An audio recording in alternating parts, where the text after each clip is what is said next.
So welcome to Webcast, Ajimol. You are a crisis worker trained in EMDR and a functional diagnostic nutritional practitioner, apart from a host of other things that you've done before you, I think, moved into the William Osler Health System. I'm a registered social worker. I have 2 master's degree specialized in mental health. I have over 22 years of experience in mental health. For past 15 years, I've been working as a mental health crisis worker. I worked in the community setting as well as the last 14 years in the hospital setting. I have also been trained in level 1 and level 2 EMDR. What exactly is EMDR? I have, obviously those are, that's an abbreviation. So what is the whole expansion and what does it actually do? It's eye movement, desensitization and reprocessing. Oh, okay.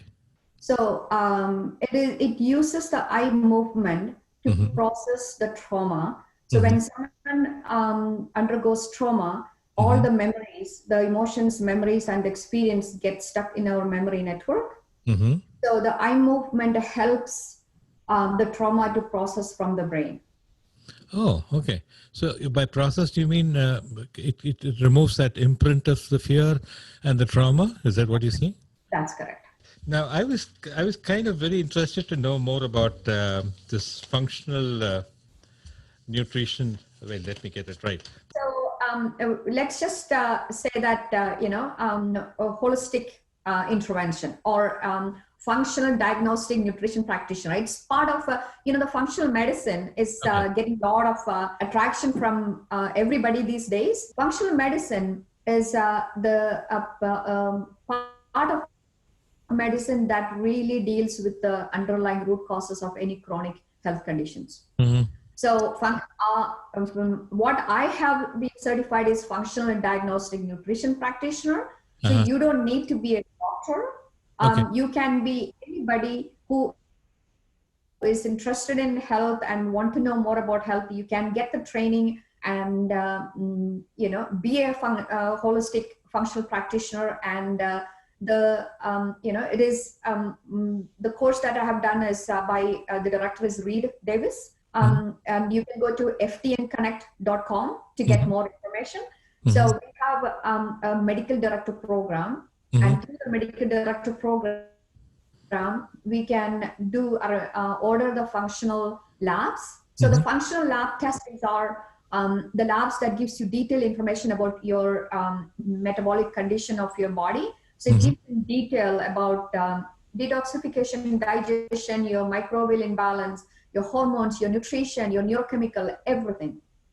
So then you address everything non-specifically, holistically. When I say non-specifically, someone may have arthritis, but their real problem may not have anything connection with their bones. The underlying root cause must be the complete microbial imbalance, or they may have some really bad pathogens. Because of the pathogens, they have leaky gut. There are a lot of, it's like an iceberg.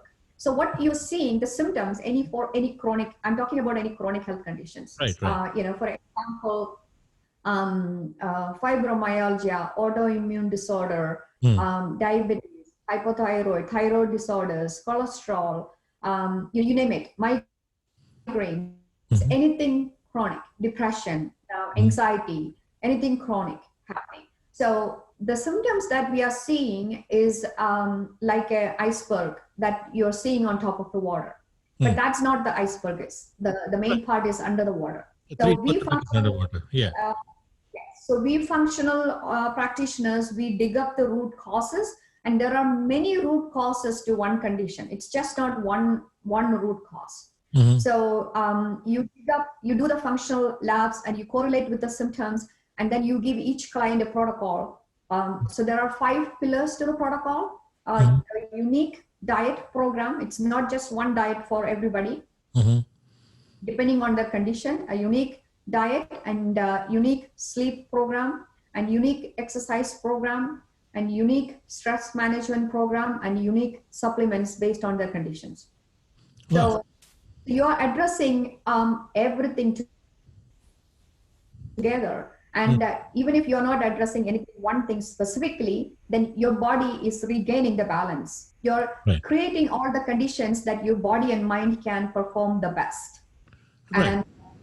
And that change is the change that is going to stay. It's not like, you know, you practice some diet program and some working out, and then you got some change, and then you're getting back to, after some time you feel that, okay, now my symptoms are coming back, I'm gaining weight again.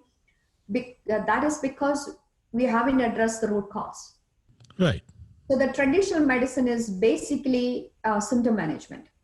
Right. Absolutely. So you have a temperature, you pop in a few aspirins. Exactly. But nobody is actually wondering why, to begin with, why are you having the temperature? Is it an infection or is it something else going on? You know, and even if you have a virus, why your body is having virus? Why your own body's defense system cannot fight that virus, right? Right. And some of these, the temperature normally sometimes actually helps in killing the virus, right? Exactly. You hit the nail on the head. And even I'm not naming the particular thing that is going on even right now. You know, what is happening is that for whatever the reason, whether the fear or whether the lack of immunity or whether your poor unhealthy life choices, that is bringing out the underlying things and the toxins or, you know, whatever in your body, and the body is fighting to get rid of that. But then the interpretation of the intense fear is bringing the body's immunity down even to fight that. Right. So, you know, it's very interesting. It is got very multiple complex layers. So let's get back to this nutritional thing now. Basically, if you ingest a carbohydrate or a piece of say a potato, for example, the body's digestion system breaks it down to sugars, which is the basic nutritional element, I'm guessing, from complex sugars to minimum sugars. Now, if you eat a piece of meat, it is going to break it down to amino acids. Now, what is that which kind of sticks to your body? If its basic chemicals are all the same from whichever source that you get, why is it important to kind of be careful of what you put into your mouth? Because ultimately, it's all going to break down to the very basic elements, right?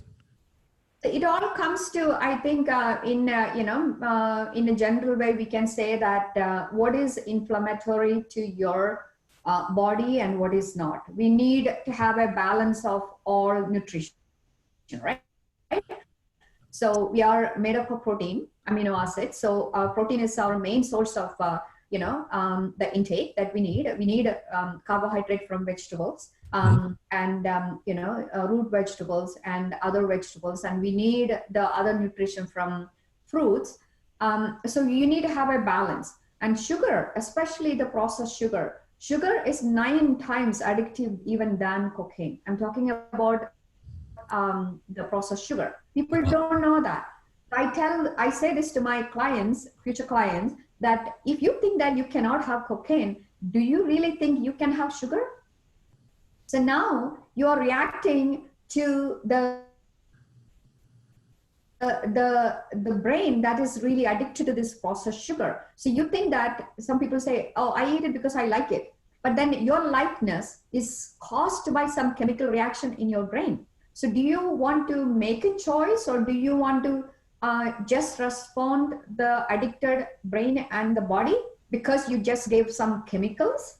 So that is a choice that you have to make. So if you are choosing to have simple carbohydrates, so yes, that gets into your system right away and get used. But then if you're not working so hard outside, like, people started, especially, in the evolution, they started eating a lot of starch because they were really working out in the, in the field, and laborers, they needed that. But modern life, we are not doing that. So what happens then? It's all getting absorbed and stored as fat. Right. There is this thing that says, sorry to interrupt you, but there is this beautiful thing which says that man's problem started the minute he started storing grain. Yes, grains are not good for us. We are not supposed to eat this much grain. We are supposed to eat meat and fruits. That's what our ancestors ate. And that, not the hormone filled meat, the real meat, the grass-fed beef, the grass-fed lamb, free range chicken, free range, the eggs, and whatever vegetables. And then, then you're using them only to satisfy you. You're not, catching them and holding them in cages and filling with hormone filled grains, and then they're not having the freedom to move around. So they're brought up raised in stress, and they're killing them in stress, and then you're eating that. What do you think your body will benefit? About this thing about this, the meat eating, as you said.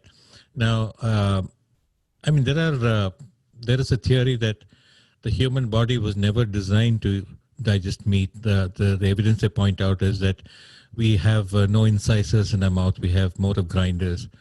And then there is this thing that we have a very large intestine, which is mainly to break down cellulose, not amino acids, which is for a amino acid kind of digestion, you need a short intestine that, just digest and then poof, it's out. Do you think that theory is false, or do you have an argument for it? Or what do you think? I actually disagree with that, but because what I have learned is the other way. And I do not think that, especially the vegetarians have enough proteins. They eat enough proteins to make up the amino acids that we need. But I'm not a qualified person to talk anything. But if I have a client who is eating, or he does not want to even eat eggs and completely vegetarian, I would think twice to make that client as my client, because I may not know how to support them. But then if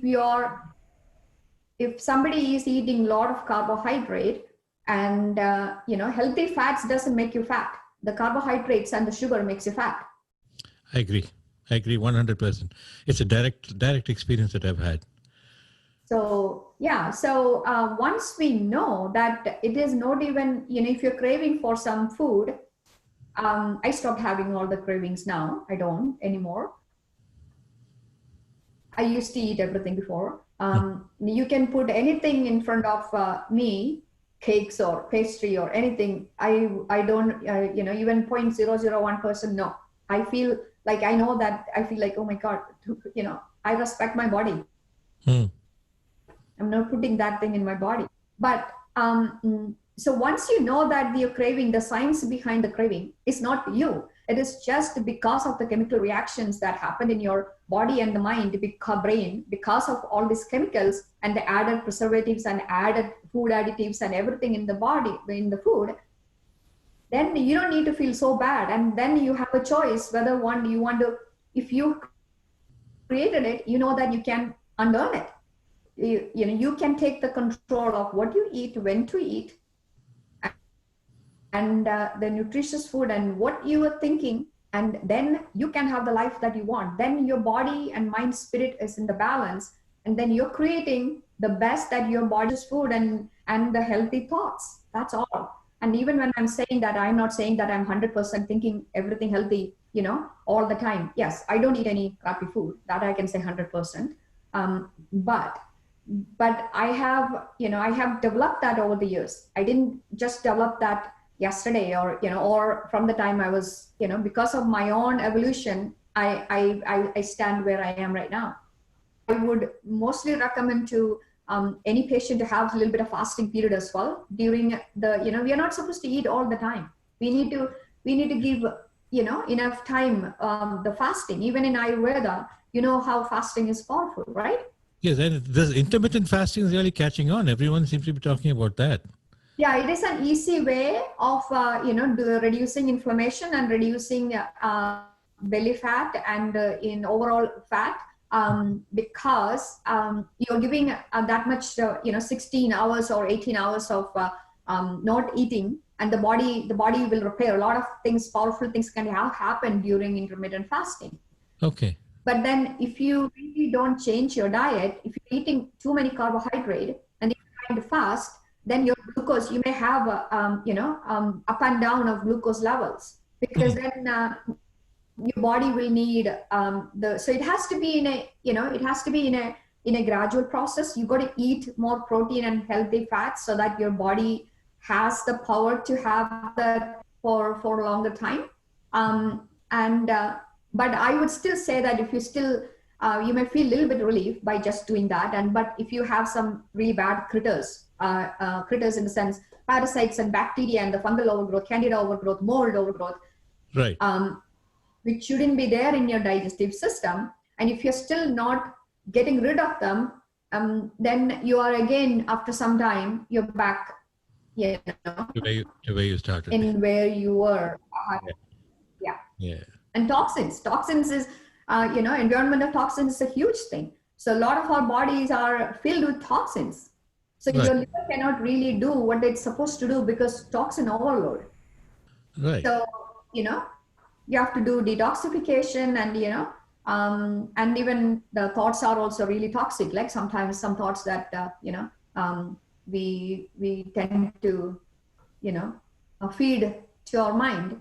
Right. So, yeah, it's not that complex as it seems. It's pretty simple. Right. I think the decision is the main thing that, but functional treatment is it's a lifestyle change. It's not something that you can do for some time and then you think that I can go back to drinking beer and I can, go back to eating pizza and all the candies that, no, and then that treatment will be a waste of time or money for everybody who is involved. So it is a lifestyle choice. I'm not naming the particular thing that is going on even right now. What is happening is that for whatever the reason, whether the fear or whether the lack of immunity or whether your poor, unhealthy life choices, that is bringing out the underlying things and the toxins or, whatever in your body, and the body is fighting to get rid of that. But then the interpretation of the intense fear is bringing the body's immunity down even to fight that. Right. So, it's very interesting. It has got very multiple complex layers. Well, it's been amazing chatting with you, Ajimol. I enjoyed every minute of it, and I hope you enjoyed it as much as I did making this. Thank you so much, Nanda. I loved it. It was after a long time I was able to have this kind of open conversation with someone who thinks in the same level. I loved it, and it was my pleasure. Thank you so much.